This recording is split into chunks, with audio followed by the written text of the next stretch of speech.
Backstage program is brought to you by Heal Her Art, a wellness program for women veterans, and sponsored by the American Legion Auxiliary Foundation, Veterans First Limited, and Arizona Commission on the Arts. You've got your mandala designs drawn out. Now what do you do? Before transferring designs onto your canvas, you need to paint the background.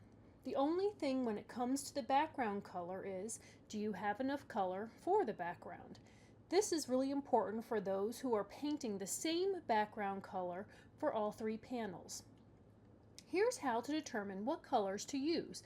First, are you using any embellishments as part of your design? If so, get them out and look at the colors. What color paints do you have? Mandalas are supposed to be calming to make and look at. Usually that is neutrals and cool colors. Here's what I mean. The cool colors I was referring to are on the left of the color wheel and are the colors that are considered calming. That doesn't mean you can't use warm colors. By adding white and or black, you can bring the vibrancy of any color down a bit. On the bottom right, I've divided up the color wheel in quadrants. You can pick a quadrant of colors to go with, or you can do as I did and pick any colors that you think will look great together. Pictured here at the top right. Please note, for the example backgrounds, I am choosing dramatic colors. For the plastic bag technique, I recommend using a shopping bag and cut off the handles. Ball up the plastic and move the paint around on the canvas with the plastic by dabbing and rotating the bag as you paint. You can let the paint dry for a bit and then go back over with metallic paint in the same manner. You can build up as much paint as you like, but remember you still have to transfer the design, and overly textured surfaces are very difficult to transfer onto. The scraping technique gives a very interesting background variety. Choose pre-mixed colors, no more than 3, and apply with a plastic card or thick cardstock. I have a card from a mailer. I'm going to cut a piece off about the size of a business card. I use the card to pick up the paint from the palette and scrape along the surface of the canvas. Just put down the color that you want the most of. Apply the paint thinly, covering the majority of the canvas.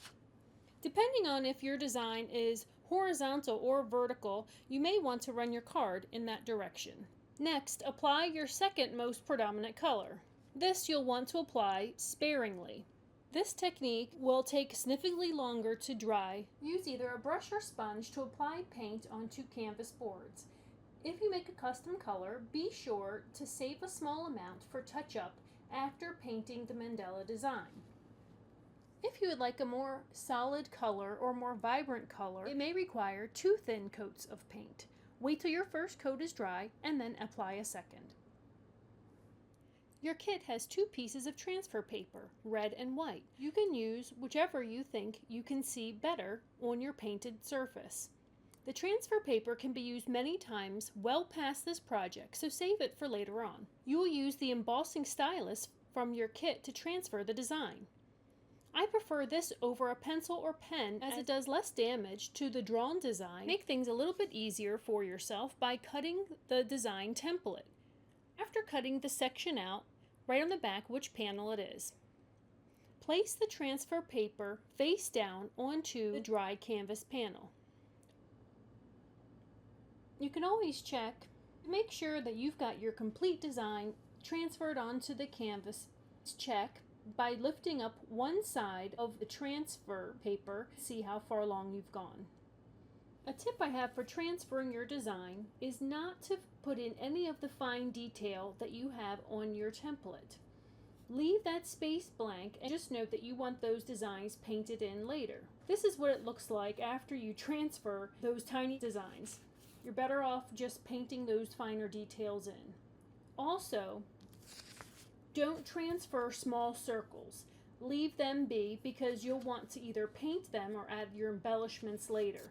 And if you decide to move them, you've already got it marked onto your canvas panel and is not easy to remove just that section. To decide which color I wanted to paint my mandala design, I used my rhinestones as a reference. Also, I wanted to make sure that it was a soothing color that went with my background. I made a custom color, and because I want to make sure I have enough of it, I have this old toiletry container that had some moisturizer in it that I'm going to be using to hold my paint when I'm not using it. Now going to trace over my design.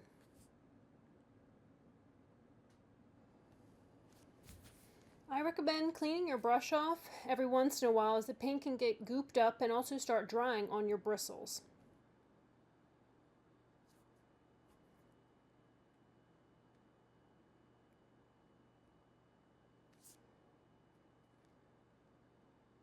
Once you get your design painted, you'll want to paint in some other designs, possibly with different colors. So you want to usually wait till the end to put your embellishments on, sometimes to help keep you motivated and keep you excited. It helps to keep you creating. The shiny section at the top is where I used the Elmer's glue to fill in the section. I thought I might want to do some glitter up there, but I decided to let the glue dry, and it has a nice sheen to it. I may want to use the glue again in another section.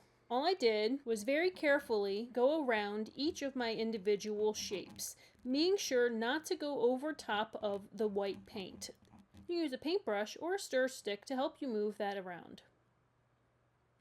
Once you're done with adding embellishments, painting design details, I know you're going to have a beautiful mandala. I look forward to seeing your creations.